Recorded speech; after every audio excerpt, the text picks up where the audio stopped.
noite. Vamos abrir a palavra de Deus em 1 Tessalonicenses, capítulo 2, versículo 17. 1 Tessalonicenses, capítulo 2, versículo 17. Eu vou ler na Ara.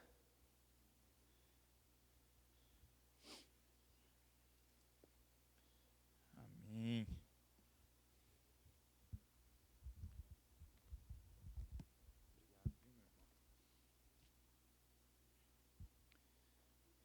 Meus irmãos, como é de conhecimento da igreja, nós estamos expondo a carta de Paulo aos Tessalonicenses. Hoje nós vamos dar continuidade e nós estamos vendo essa carta, que é uma carta riquíssima. Ela é uma carta que provavelmente foi uma das primeiras cartas que o apóstolo Paulo escreveu. Existe uma dúvida aí se foi a carta aos Tessalonicenses ou se foi Gálatas, mas ela é uma das primeiras. Foi escrita aproximadamente 50 depois de Cristo. Paulo escreveu essa carta quando ele estava em Corinto. E nós vimos anteriormente algumas coisas aqui que é válido nós relembrarmos. Nós vamos falar mais do contexto dentro aqui da mensagem, dentro da exposição, mas tem algumas coisas que nós temos que lembrar aqui. A primeira mensagem sobre essa carta foi pregada pela pastora Marilene, que nos trouxe o capítulo 1. E o que nós vimos nesse capítulo? Nós vimos que Paulo ele tinha um grande amor e um grande afeto por aquela igreja. Aquela igreja recebeu a palavra de Paulo como sendo a verdadeira palavra de Deus. Nós devemos nos lembrar que naquela época já existiam muitas vozes, muitos falsos deuses, muitas falsas filosofias, principalmente ali na cultura helenística, na cultura grega. E Paulo ele glorifica a Deus porque aqueles irmãos receberam a palavra de Deus como sendo a palavra do Deus verdadeiro e do Deus vivo. Eles receberam a palavra de Deus com todo o coração. E essa igreja é tomada aqui por nós hoje como uma igreja modelo. É claro que ela é uma igreja que tinha algumas falhas, como toda igreja tem. Nós vamos trabalhá-las mais à frente na exposição. Porém, foi isso que foi mostrado para nós no capítulo 1. Que aquela igreja era uma igreja que pode ser visto por nós como uma igreja modelo, uma igreja que Paulo, ele tinha um forte afeto e tinha ali um grande orgulho daqueles irmãos e do fruto que aquela palavra produziu.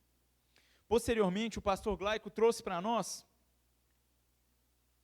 uma defesa que Paulo faz de sua liderança, mostrando qual era o sentimento predominante em Paulo e qual era o objetivo de Paulo como líder, e mostrando para nós qual deve ser o parâmetro e a referência de um líder cristão, de um verdadeiro líder bíblico.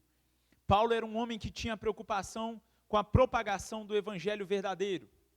Então Paulo ele não estava interessado em bajular ninguém, Paulo ele não estava interessado em fazer as pessoas se sentirem necessariamente bem, com aquele bem-estar, né? Hoje em dia nós vemos em muitos púlpitos a palavra se moldando à forma do homem, a palavra com o objetivo de afagar o ego do homem. Paulo não tinha esse objetivo. Além disso, Paulo era um homem simples, ele era um homem que não procurava riquezas, ele era um homem que até mesmo abriu mão de alguns dos seus direitos legítimos, previstos na Bíblia, para não ser pesado aos irmãos. Então foi isso que nós vimos na primeira parte do capítulo 2. Nós vimos então que Paulo é um exemplo de liderança e qual deve ser o exemplo de líder. Então nós vimos esse amor e o objetivo de Paulo. Nós vamos ver isso na verdade durante toda essa carta. E na semana passada, a pastora Simone trouxe para nós uma segunda parte aqui do capítulo 2, e ela trouxe para nós que aquela igreja, mesmo diante da tribulação, mesmo estando compartilhando da tribulação que toda aquela igreja ali primitiva passava e enfrentava, aquela igreja se manteve fiel a Deus e recebeu a palavra de maneira fiel.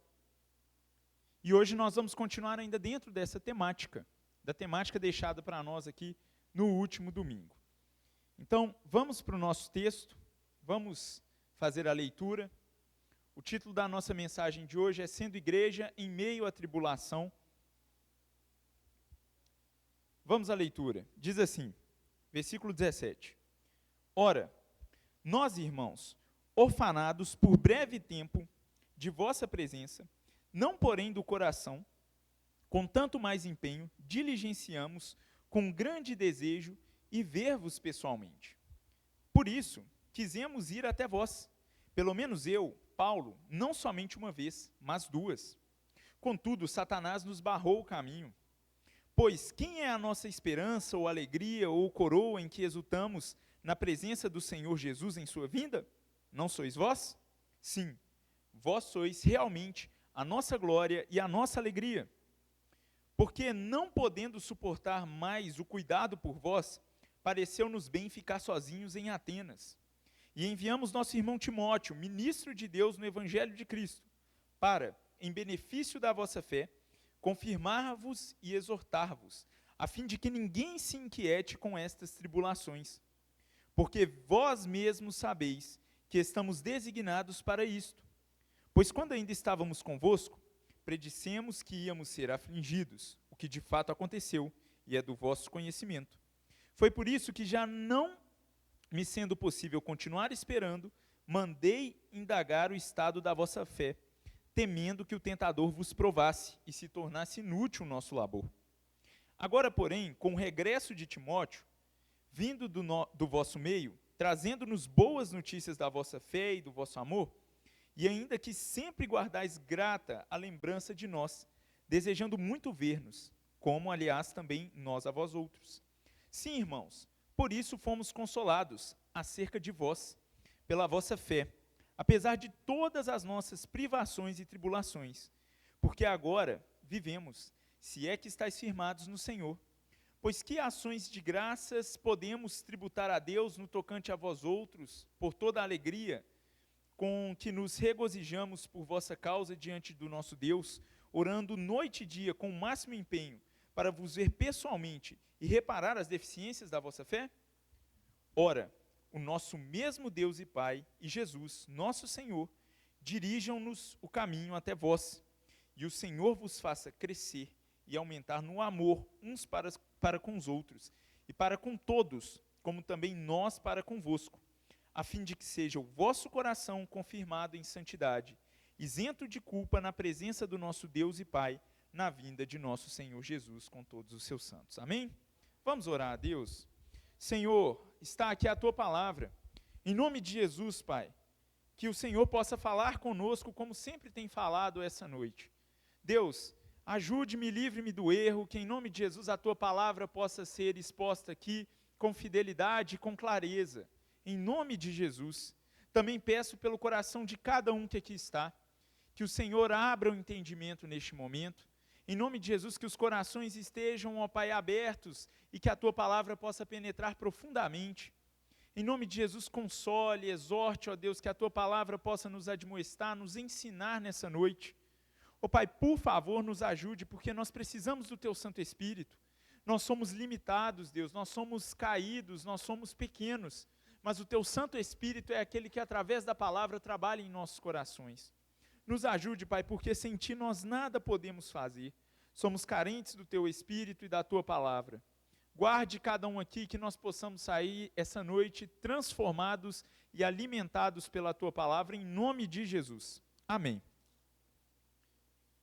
Bem, meus irmãos, Paulo começa aí no versículo 17, dizendo que ele estava se sentindo orfanado daqueles irmãos, como um órfão, presencialmente. Então ele diz, ora, nós irmãos, e aqui ele se refere a ele, provavelmente a Silas, aqueles que estavam perto dele ali no momento do ministério, e que estavam também na igreja em Tessalônica, por breve tempo de vossa presença, ora, nós irmãos, orfanados por breve tempo de vossa presença, não porém do coração. O que Paulo está dizendo nesse versículo 17? Paulo ele foi retirado abruptamente ali daquela igreja. Ele pregou durante 3 semanas na sinagoga, e de repente alguns judeus, movidos por inveja, alguns judeus que não aceitaram Jesus Cristo como Senhor, como Salvador, viram na cruz ali motivo de loucura, não aceitaram a palavra de Deus. Eles se reúnem com alguns malandros daquela cidade, com homens maldosos daquela cidade, e decidem levantar falso testemunho contra Paulo e contra os irmãos recém-convertidos. Quando Paulo prega ali, muitos se convertem. Mas esses judeus, movidos ali por inveja, movidos por ódio, movidos por resistência à palavra de Deus, eles se levantam e decidem então começar a perseguição naquele lugar. O intuito deles não era um intuito tranquilo, não era um intuito nem mesmo de prisão para Paulo e para Silas. O intuito deles era de apedrejar, era de matar. Então, Paulo e Silas, eles se veem numa situação complicada ali em Tessalônica. Eles estavam com risco à sua integridade física. E o que acontece? Os irmãos escondem Paulo e Silas na casa de Jason. Chegam aqueles homens maldosos e perguntam: cadê Paulo? Cadê Silas? E os irmãos escondem e eles falam: olha, nós não sabemos. Levam Jason para a prisão, né? Trazendo aqui para o nosso contexto, como se levasse para a delegacia. Jason é obrigado a pagar uma fiança injusta para poder ser solto. E durante a noite, Paulo e Silas têm que sair fugidos daquela cidade. Tem que sair na surdina ali daquela cidade, porque senão eles poderiam ser mortos. A vida deles estava em risco. Por terem pregado durante 3 semanas, visto os irmãos se converterem, mas não terem tido a oportunidade de permanecer ali, quando eles estavam longe em Atenas, eles saíram dali, foram para Bereia, para uma outra cidade, eles se sentiram como órfãos, porque eles não estavam presencialmente com aqueles irmãos. Porém, a Bíblia nos deixa claro que, apesar dessa retirada abrupta, Paulo ele tinha um vínculo de afeto e de amor com aqueles irmãos. Ele fala: olha, nós estávamos distantes de vocês presencialmente, porém não de coração. O nosso coração estava aí com vocês. Tanto no que diz respeito a querer saber daquela igreja, quanto ao afeto, ao carinho. Meus irmãos, o povo de Deus é unido, independente de distância geográfica, independente de distâncias culturais, independente de barreiras territoriais. A igreja do Senhor é uma igreja que é unida pela mesma fé, pelo mesmo amor e pela mesma esperança. Nós compartilhamos um grande afeto, e nós temos que ter esse afeto pelos nossos irmãos que agora estão na Europa, na África, na Ásia, na Oceania, na América Central. Por mais que estejamos longe, separados, nós somos um povo único. Nós somos um povo que foi comprado pelo sangue de Jesus Cristo. E Paulo, ele sabia disso. Por isso ele se preocupava e tinha aquele vínculo com os irmãos. Ele poderia simplesmente ter pregado: olha, eu preguei, alguns se converteram, eles protegeram, eu saí, aquela igreja está lá. Não, mas ele tinha esse vínculo com os irmãos. E por mais que fosse breve ali, ou aquele momento de separação, na visão de Paulo, ele voltaria a ver aqueles irmãos, ele tinha essa ciência de que o afeto dele estava com aquela igreja. Ele se preocupava com aquela igreja. Nós vamos ver isso aqui durante a exposição. E aí ele continua dizendo o seguinte: olha, nós estamos separados, mas com grande diligência nós quisemos vê-los. Isso está no versículo 17. E no 18 ele diz: por isso, quisemos ir até vós. Pelo menos eu, Paulo, não somente uma vez, mas 2 vezes. Contudo, o que aconteceu? Satanás nos barrou o caminho. Está no versículo 18. Meus irmãos, Paulo, durante seu ministério, suas viagens missionárias, algumas vezes ele foi impedido de pregar em alguns lugares. Nós temos uma passagem famosa lá em Atos 16:6, onde Paulo é impedido pelo Espírito Santo de pregar na província da Ásia. O Espírito Santo não permitiu que Paulo fosse para lá. Porém aqui, Paulo ele mostra que ele desejava estar com os irmãos. Porém, por 2 vezes, Satanás o impediu. É o que a palavra de Deus nos diz aqui. Contudo, Satanás nos barrou o caminho. Paulo era um homem de discernimento espiritual. E ele sabia que quem estava por trás desse impedimento era Satanás. E ao lermos isso aqui, nós temos que ter sabedoria. O que significava? Será que Satanás apareceu na frente de Paulo? Será que Satanás, ele, de uma maneira sobrenatural ali, se interpôs a Paulo? O que será que aconteceu? Fato é, meus irmãos, que sobre essa passagem, nós vamos ter uma linha aqui de pensamento mais lógica, de acordo com os outros versículos, porém nós não sabemos ao certo. Mas uma coisa é certeira na Bíblia. A Bíblia, ela nos mostra o seguinte: ela nos mostra que Satanás é o adversário da igreja. Satanás, ele não quer que a palavra fiel de Deus seja propagada. Ele não quer que os santos estejam em comunhão. Satanás, ele faz de tudo ao seu alcance para impedir que a palavra fiel seja pregada, propagada e vivida pela igreja de Deus. Nós temos dois perigos quando nós falamos do adversário. Dois extremos que são perigosos. O primeiro extremo é quando as pessoas querem procurar mais Satanás do que o próprio Deus. Existem igrejas que o culto gira mais em torno de buscar sobre Satanás e sobre demônios do que sobre Deus.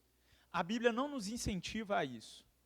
A Bíblia não nos ensina isso. Nós vamos ver como o cristão ele age diante das barreiras levantadas por Satanás aqui nessa exposição. Então, meus irmãos, cuidado. Nós vemos hoje em dia que tem às vezes algumas igrejas, alguns líderes, que eles ficam entrevistando o demônio e querendo saber de hierarquia de demônio. Existem livros sobre isso. E tem gente que gasta tempo e energia com isso. A Bíblia não nos ensina isso. Esse é um extremo perigoso. O outro extremo perigoso são aquelas pessoas que acham que a igreja não tem um adversário.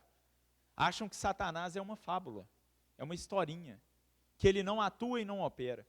Meus irmãos, fato é que a Bíblia nos mostra, e essa passagem nos mostra, que Satanás ele influencia pessoas, o sistema ele é influenciado por Satanás. Foi dito aqui nessa noite, Satanás é o príncipe desse mundo, e quando nós falamos que ele é o príncipe, muito cuidado, porque no Brasil nós temos uma visão mística de que Satanás disputa força com Deus. Porém, isso não é verdade. Muito cuidado. Satanás ele só atua debaixo de uma permissividade de Deus. Ele tem poder até onde Deus permite. Nós vemos isso em diversas passagens. A mais famosa é o livro de Jó, onde nós vemos que para tomar alguma ação, Satanás teve que ir até Deus e pedir permissão a Deus. Não acha que Satanás e Deus é aquela briga de boxe que no último round Deus vai nocautear Satanás, não. Isso não existe biblicamente.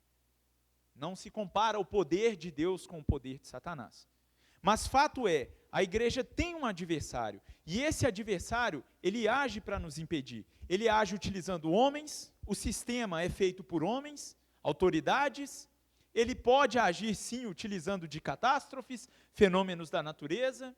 Sim, nós temos um adversário. E Paulo reconheceu que esse adversário estava levantando uma barreira para ele chegar ali. Nós vamos ver aqui no próximo versículo, provavelmente, qual era essa barreira. Mas a igreja tem que estar atenta e vigilante. Meus irmãos, fato é que não existe nada neutro neste mundo onde nós estamos. Às vezes nós achamos que existem coisas neutras. Não existe nada neutro. Quando nós estamos nos divertindo, por exemplo, num momento de entretenimento, a nossa diversão, o nosso entretenimento tem que ser para glorificar a Deus. Quando nós estamos, é aquilo que é dito para nós, quer comamos, quer bebamos, quer façamos qualquer coisa, tudo tem que ser para a glória de Deus. Então não existe nada neutro. E Paulo ele reconhece isso, ele tem esse discernimento. Ele queria voltar até aqueles irmãos, porém Satanás, o inimigo, estava movimentando algumas coisas ali, impedindo ele de voltar para aqueles irmãos. E aí Paulo ele continua dizendo o seguinte: olha, meus irmãos, por que nós queremos tanto ver vocês? Porque qual é a nossa alegria? Versículo 19, qual é a nossa esperança? Ou coroa em que exultamos na presença do nosso Senhor Jesus em sua vinda? Não sois vós? Sim, vós sois realmente a nossa glória e a nossa alegria. Paulo está falando, sabe por que nós queremos estar tão perto da igreja, nós queremos estar presencialmente com os irmãos? Porque a nossa alegria, a nossa coroa, o que é coroa, pessoal? Naquele contexto e no contexto até hoje, quem gosta de filme medieval, aí, filme da Idade Média, filmes de conquistas, de reis, a coroa é aquilo que mostra o poder, a conquista, correto? Um rei, um grande líder, ele é coroado porque aquilo é a conquista dele. Paulo está dizendo o seguinte: sabe qual é a preocupação da minha vida? Sabe qual é a alegria da minha vida? Sabe qual é o meu desejo? O meu desejo é que eu possa ter comunhão com vocês e que vocês caminhem na fé. Paulo era um homem que tinha a visão centrada no reino de Deus. A sua vontade era a vontade de agradar a Deus, de propagar a palavra de Deus, de ser zeloso para com o povo de Deus e de estar ali com aquela comunidade, ajudando-os na caminhada, durante aquele momento difícil de tribulação, de perseguição. Então, por isso que Paulo queria tanto estar presente. E é interessante porque aqui Paulo ele nos mostra, nesses versículos, a importância de nós estarmos presentes com a igreja de Deus, presentes com aqueles que professam a mesma fé. Não somente para que nós recebamos, mas para que também nós possamos ajudar, nos auxiliar mutuamente. Essa era a preocupação de Paulo. Meus irmãos, quando nós olhamos para esse exemplo de fé, para essa visão de reino, nós nos sentimos até mesmo constrangidos. Porque Paulo ele estava preocupado com aqueles irmãos, e isso fica mais evidente ainda no capítulo 3, versículo 1, porque ele diz assim, pelo que não podendo suportar mais o cuidado por vós, pareceu-nos bem ficar sozinhos em Atenas. Aqui nós vamos ter uma noção de provavelmente o que ele estava falando sobre Satanás não estar permitindo que ele voltasse. Meus irmãos, geralmente, quando se levanta qualquer movimento, isso socialmente, você ataca os líderes daquele movimento. É o famoso cortar a cabeça para que o corpo morra. Quando se levanta um movimento, as pessoas que perseguem aquele movimento, elas ficam preocupadas com as cabeças, ou com os cabeças daquele movimento. Paulo ele diz aqui que ele não voltou para aqueles irmãos, ele preferiu ficar sozinho em Atenas, por quê? Porque ele tinha uma noção de que ele, Silas, eles tinham um protagonismo. Quando eles chegaram lá em Tessalônica, o que os judeus disseram? Chegaram aqueles aqui que estão alvoroçando o mundo, isso está lá em Atos 17. Esses homens estão pregando um tal de Jesus e dizendo que ele é filho de Deus, que ele é rei. Chegaram aqueles que estão agitando o mundo, então vamos persegui-los. Já sabiam quem Paulo era, quem Silas era. E aí, por esse motivo, Paulo ele não temia, ele não voltou ali para Tessalônica, porque ele não temia, primeiramente, pela própria vida. Ele temia que aquilo ali fosse trazer mais perseguição para os irmãos. Ou seja, o zelo de Paulo era tão grande por aquela igreja, que ele falou o seguinte, olha, eu prefiro ficar sozinho em Atenas, mesmo querendo ver-vos, mesmo querendo saber como está a fé de vocês, do que ir para aí e a perseguição ficar ainda mais apertada. Eu sei que Satanás tem levantado homens aí, esses homens estão sob a influência do maligno, então eu prefiro ficar aqui. Eu anseio em vê-los, mas eu prefiro ficar aqui. Veja como era o zelo e o cuidado de Paulo por aqueles irmãos. Vamos lembrar de novo do episódio do irmão que foi preso. Paulo com certeza pensava naquele irmão. Agora foi preso, pagou uma fiança e saiu, mas quem sabe da próxima vez. Paulo tinha um zelo gigantesco pela igreja de Deus. Ele estava mais preocupado com o bem-estar dos irmãos do que com o próprio bem-estar. Paulo ele sabia, meus irmãos, que a qualquer momento ele seria morto, poderia ser morto por causa da palavra de Deus. Ele tinha essa noção, ele tinha essa ciência, mas o zelo dele ali era pela igreja de Deus. Ele estava preocupado com o desenvolvimento, mas ele preferiu ficar sozinho ali em Atenas e não voltar para aqueles irmãos naquele momento, esperar um momento mais oportuno.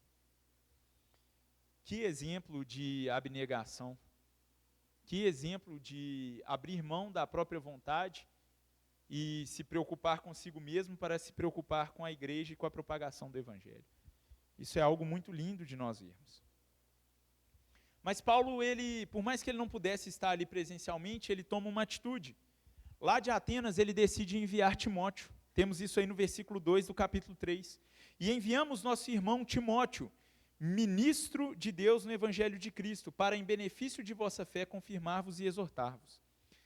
Paulo ele envia Timóteo com dois objetivos básicos. O primeiro está lá no versículo 5. Vamos lá. O primeiro objetivo do porquê Paulo envia Timóteo. Diz assim, versículo 5. Foi por isso que, já não me sendo possível continuar esperando, mandei indagar o estado da vossa fé, temendo que o tentador vos provasse e se tornasse inútil o nosso labor. Primeiro objetivo do porquê Paulo mandou Timóteo para aquela igreja, para sondar como estava a fé deles. Vamos lembrar que naquela época não tinha WhatsApp, não tinha ligação telefônica, não tinha nada disso. Então o que Paulo teve que fazer? Ele manda Timóteo, Timóteo, vai lá e procure saber como aqueles irmãos estão. Por quê? Aquela igreja era uma igreja nova na fé.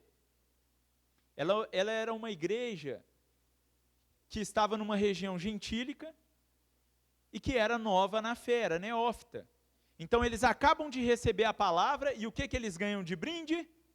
Perseguição. Então Paulo estava preocupado deles retrocederem. Olha, nós não queremos que a palavra que nós pregamos aí seja inútil.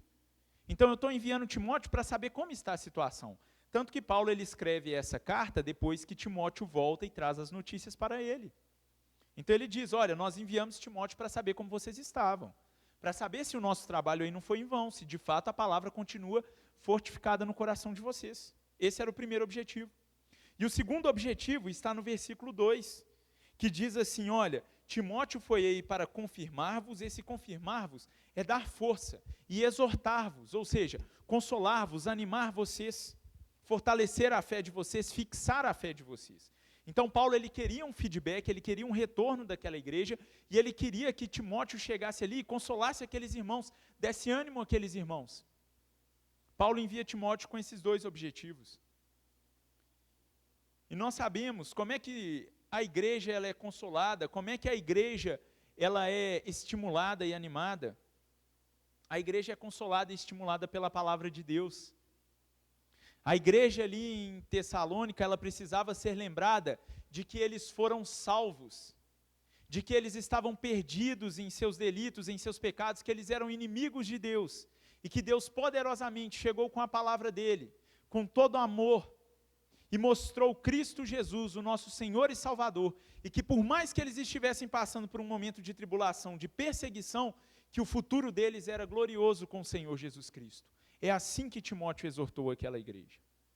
Esse era o objetivo de Paulo, fixar a palavra de Deus. Meus irmãos, hoje em dia nós vemos que para nós animarmos o povo de Deus em alguns locais, ou nas igrejas, não vou usar essa palavra, o povo de Deus, mas em muitas igrejas, várias coisas estão sendo usadas para animar o povo de Deus. A ideia é, venha para Cristo que tudo vai ficar perfeitamente bem. Tudo na sua vida vai ser perfeito. Mas será que era isso mesmo que Paulo tinha em mente? Será que essa era a exortação? Será que é isso que dá ânimo? Nós temos um pouco dessa resposta nos versículos 3 e 4. No versículo 3 e 4, Paulo diz o seguinte, olha, Timóteo foi exortar-vos, a fim de que ninguém se inquiete com essas tribulações, porque vós mesmos sabeis que estamos designados para isto. Para isto o quê? Para o sofrimento, para a tribulação. Pois quando ainda estávamos convosco, predissemos que íamos ser afligidos, o que de fato aconteceu e é do vosso conhecimento. Meus irmãos, Paulo já havia avisado para aquela igreja que eles seriam perseguidos. Paulo já havia avisado para aquela igreja que ele, Paulo e Silas seriam perseguidos e que a perseguição também viria sobre eles. Hoje em dia, o problema é que em muitos púlpitos tem sido pregado que o cristão ele não vai passar por dificuldade. E que se ele passa por dificuldade, ele não deve aceitar aquilo e deve determinar que a vida dele será um mar de rosas. Porém, a Bíblia ela não nos mostra isso. Eu quero trazer alguns exemplos para os irmãos. Pedro, segundo a tradição, Pedro, o apóstolo, ele foi crucificado de cabeça para baixo. André foi martirizado e morto na Grécia. Tiago, filho de Zebedeu, foi morto por Herodes, ele foi o primeiro apóstolo a ser morto. João, irmão de Tiago, não é? João que escreveu o Apocalipse, ele foi colocado em um tacho de óleo fervente, sobreviveu, depois foi levado até uma ilha, ficou preso e morreu de morte natural, preso na ilha de Patmos. Bartolomeu, segundo a tradição, ele foi colocado dentro de um saco, esses sacos que transportam grãos, e foi lançado vivo ao mar. Tomé foi martirizado e morto. Tiago foi apedrejado pelos judeus em Jerusalém por pregar a Cristo. Simão sofreu martírio na Palestina. Paulo foi decapitado em Roma. Não, Mateus, mas isso é no Novo Testamento. No Antigo é só vitória. Nós tivemos profetas cerrados ao meio, profetas apedrejados. Homens que passaram por grande dificuldade por seguirem a fé. Até mesmo quando nós olhamos para Abraão, hoje em dia nós vemos o pessoal pegando muitos textos descontextualizados sobre a vida de Abraão, Mas Abraão saiu da terra dele sem saber para onde ele ia vagar. Meus irmãos, quando nós decidimos seguir a palavra de Deus com fidelidade, o mínimo que nós receberemos é rejeição por parte de alguns. É o mínimo. É isso que nós podemos esperar. E quem está dizendo isso não sou eu. Não, Mateus, eu sei que está tirando isso da sua cabeça.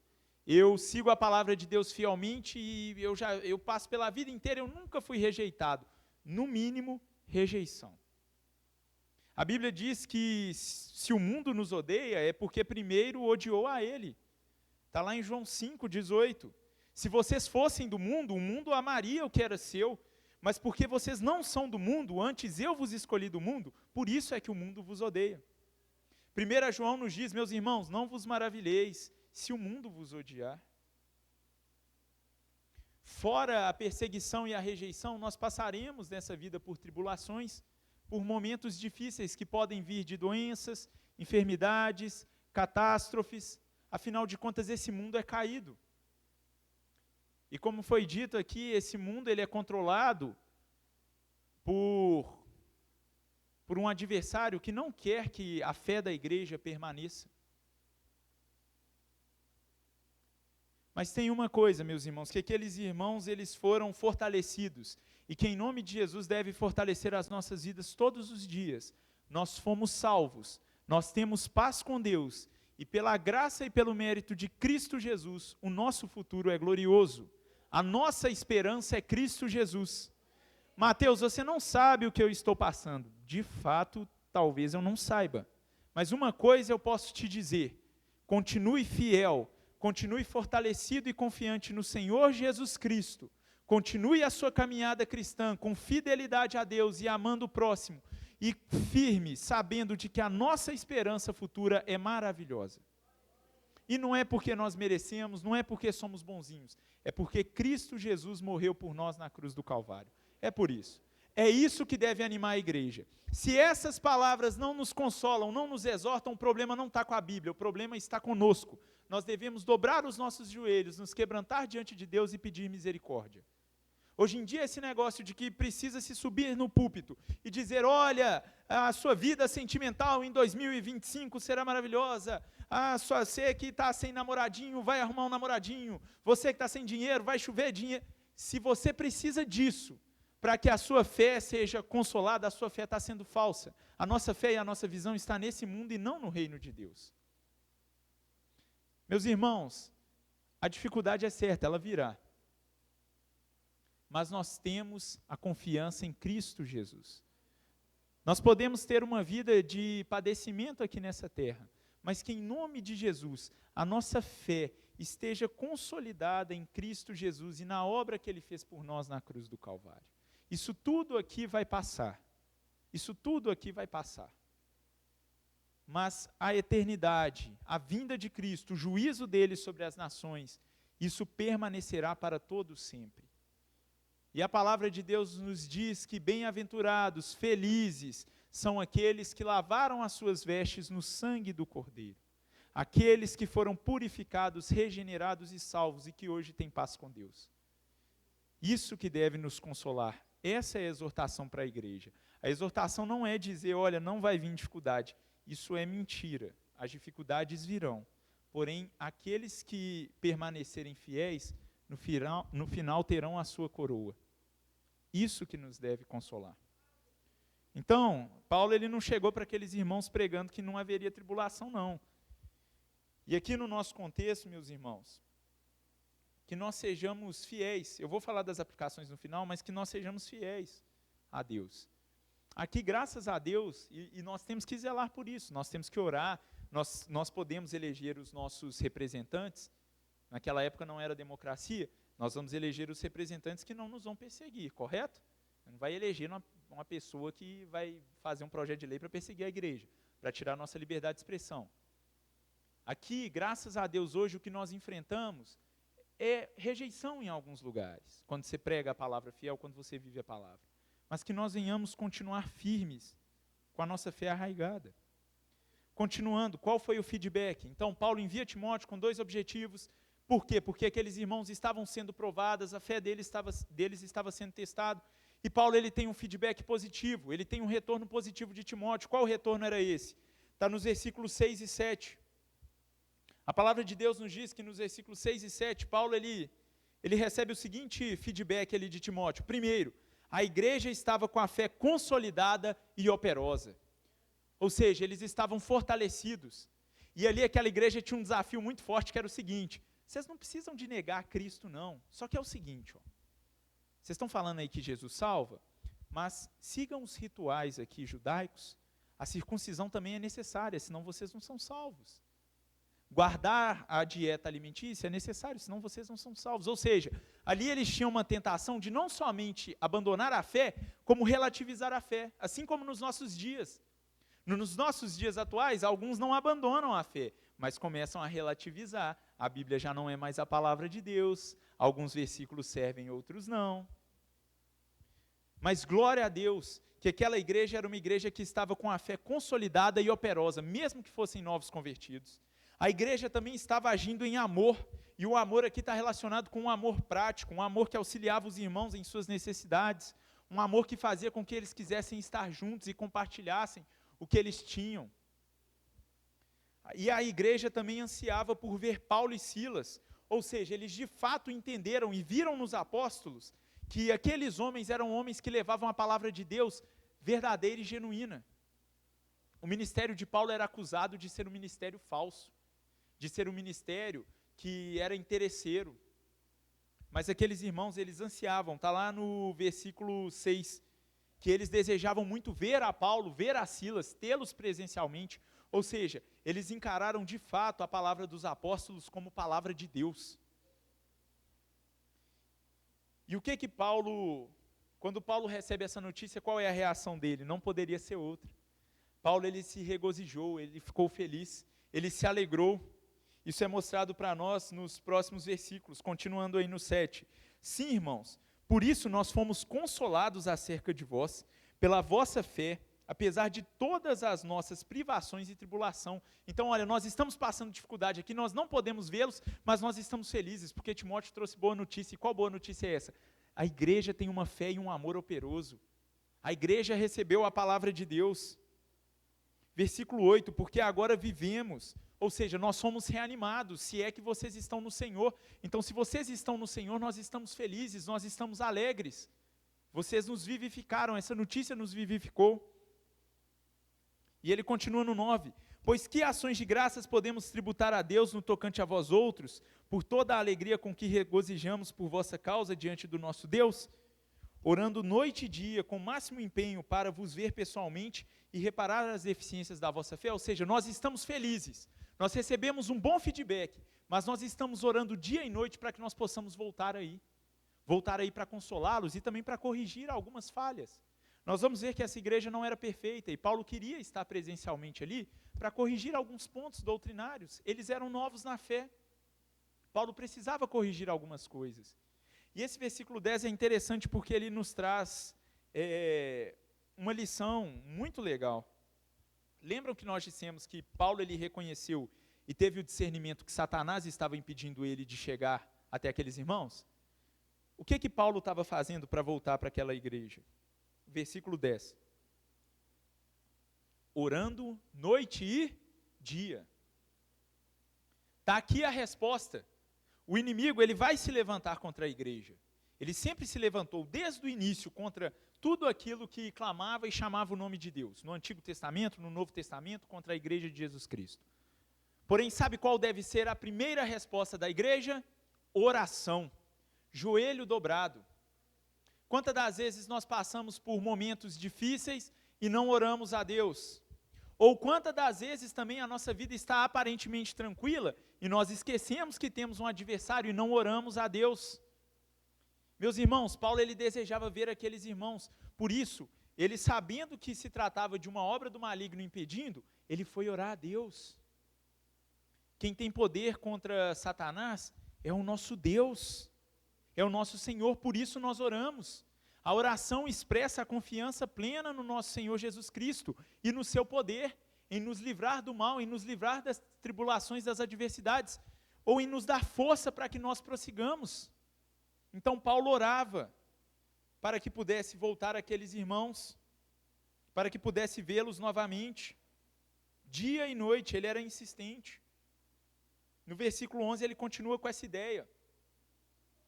Ora, o nosso mesmo Deus e Pai, e Jesus, nosso Senhor, dirijam-nos o caminho até vós. Ele sabia que ali ele estava em uma guerra espiritual. Vamos lembrar o que é dito para nós lá em 1 Coríntios, a nossa guerra não é contra carne ou sangue. A nossa guerra é contra um sistema espiritual, contra potestades, contra demônios que agem, que atuam, que influenciam pessoas, que influenciam situações. Por isso nós oramos. Paulo não fez uma rebelião, saiu pegando espada e vamos lá para dentro. Não, nós oramos ao Senhor. Ele abrirá os caminhos para nós. Uma lição importante para a igreja, meus irmãos. Vamos pegar o contexto do Brasil, o nosso contexto aqui. Eu estava falando de manhã.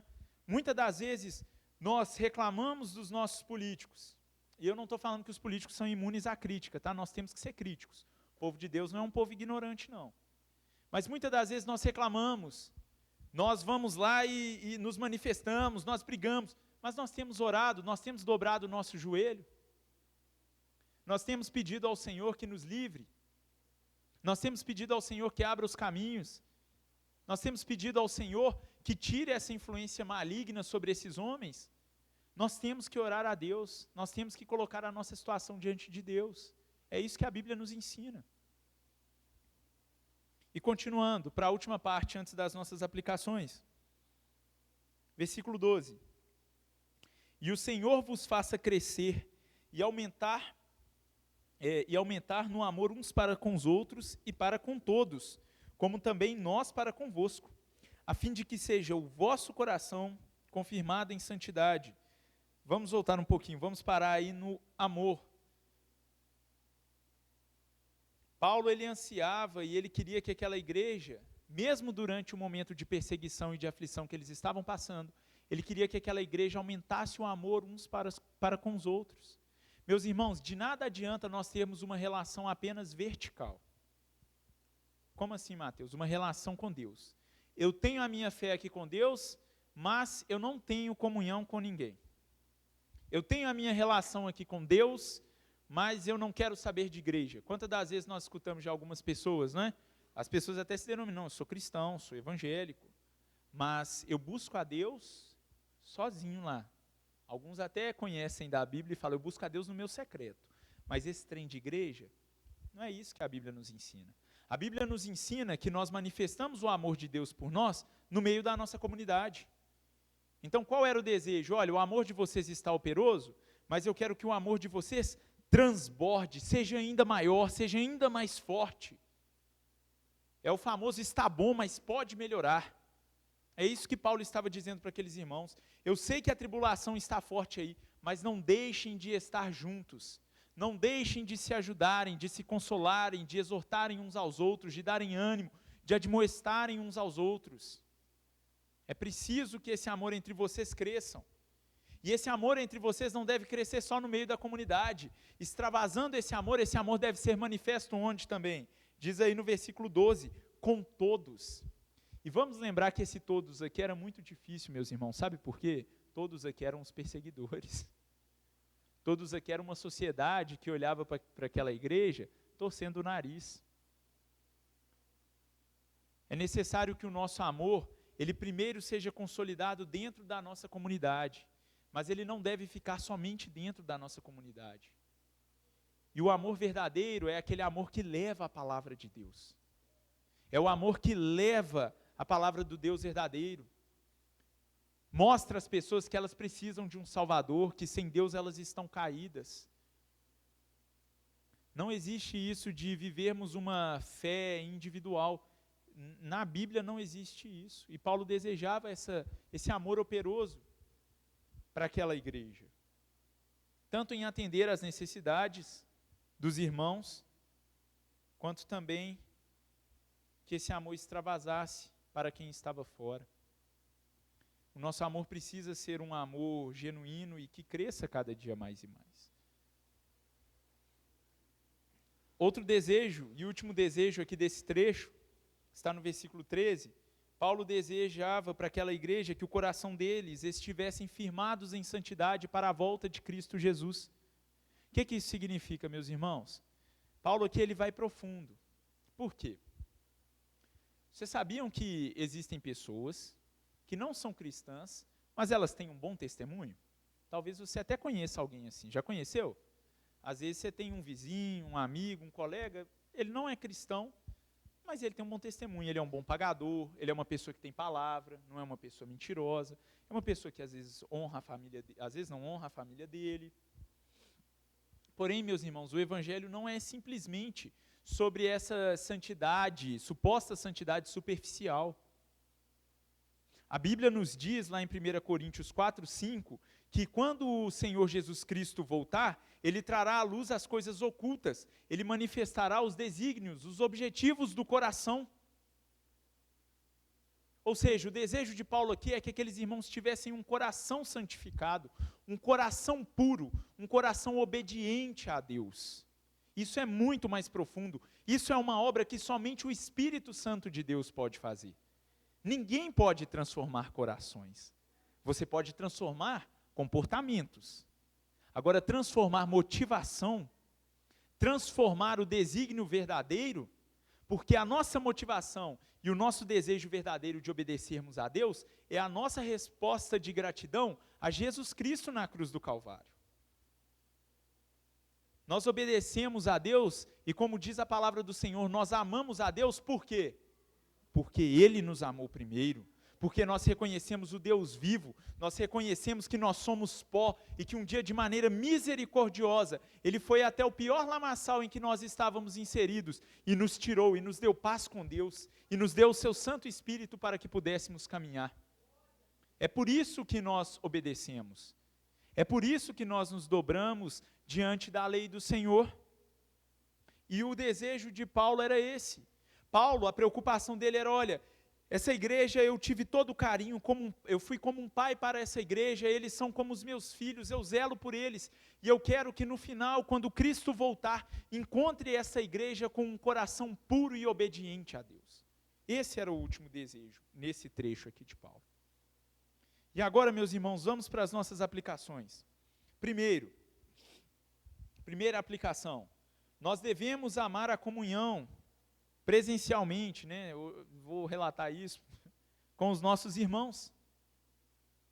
Nós devemos amar e estar com os nossos irmãos, independente de qualquer circunstância, seja na adversidade, ou seja nos momentos de suposta tranquilidade. Afinal de contas, nesse mundo não há tranquilidade. Enquanto nós estivermos nesse mundo caído, não há tranquilidade. A tranquilidade virá quando Cristo retornar.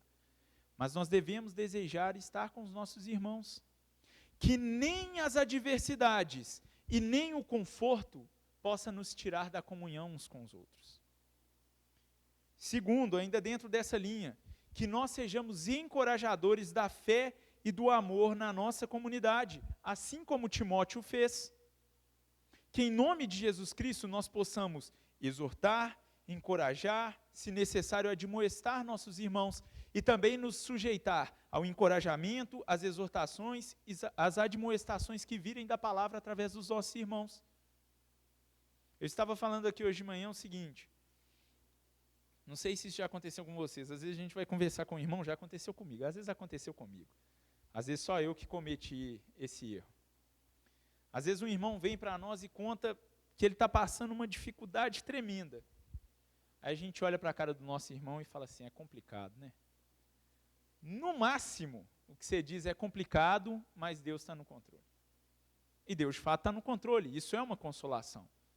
Mas que nós venhamos ser profundos em encorajar os irmãos. Meu irmão, a situação está ruim mesmo.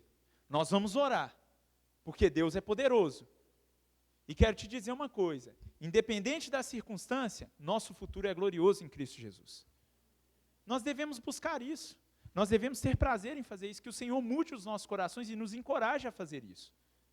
Então, que nós possamos estar no meio da nossa comunidade encorajando.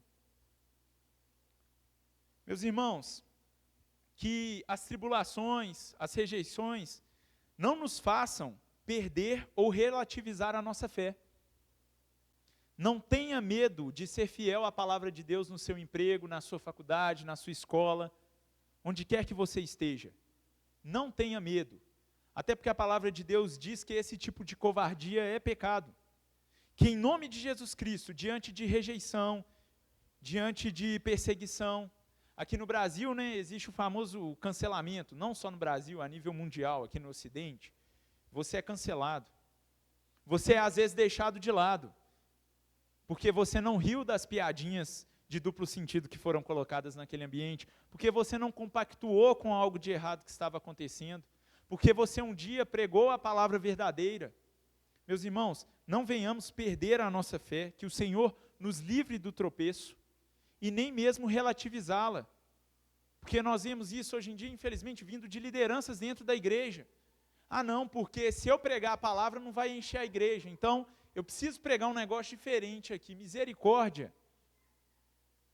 Aí ficam pessoas 20, 30, 200 anos dentro da igreja sem nunca terem ouvido o verdadeiro evangelho. Que em nome de Jesus, assim como aqueles irmãos, diante de perseguição, de rejeições, que nós mantenhamos a nossa fé consolidada e operosa no nome de Jesus.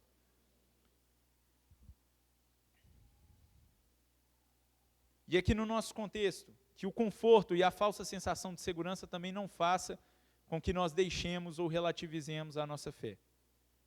Recentemente eu e a Carol nós conversamos com 2 pessoas, e essas pessoas estavam fora da igreja.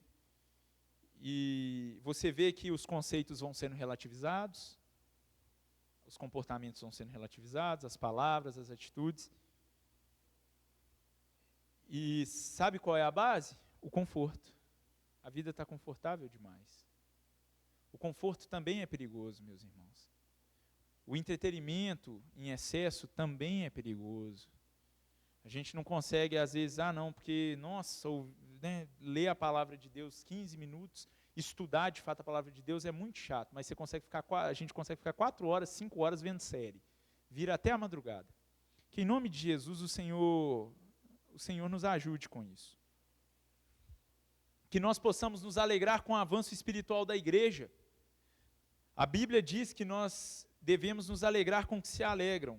E glória a Deus por isso. Nós nos alegramos muitas das vezes quando o irmão compra um carro novo, quando o irmão compra uma casa nova, quando o irmão consegue um emprego novo, quando o irmão casa, quando a esposa do irmão engravida. Glória a Deus, temos que nos alegrar com isso, amém? Mas que nós venhamos nos alegrar muito com a evolução espiritual e com o crescimento espiritual dos nossos irmãos. Quantas das vezes nós vemos irmãos ali, anos e anos, perseverantes na fé, perseverantes na comunhão, perseverantes no amor. Meus irmãos, isso deve encher o nosso coração de alegria. Glória a Deus por isso. O mundo, ele inverte a ótica, né? Não, o irmão de sucesso é aquele irmão que ele conseguiu o carro, ele conseguiu isso, conseguiu aquilo. Meus irmãos, isso tudo para Deus é bobeira. Agora aquele irmão ali, simples, humilde aos olhos humanos, mas que é perseverante na fé do Senhor, firme em oração, firme na palavra, nós devemos nos alegrar e glorificar a Deus pela vida daquele irmão. Que nós nos alegremos com isso e isso seja motivo de alegria.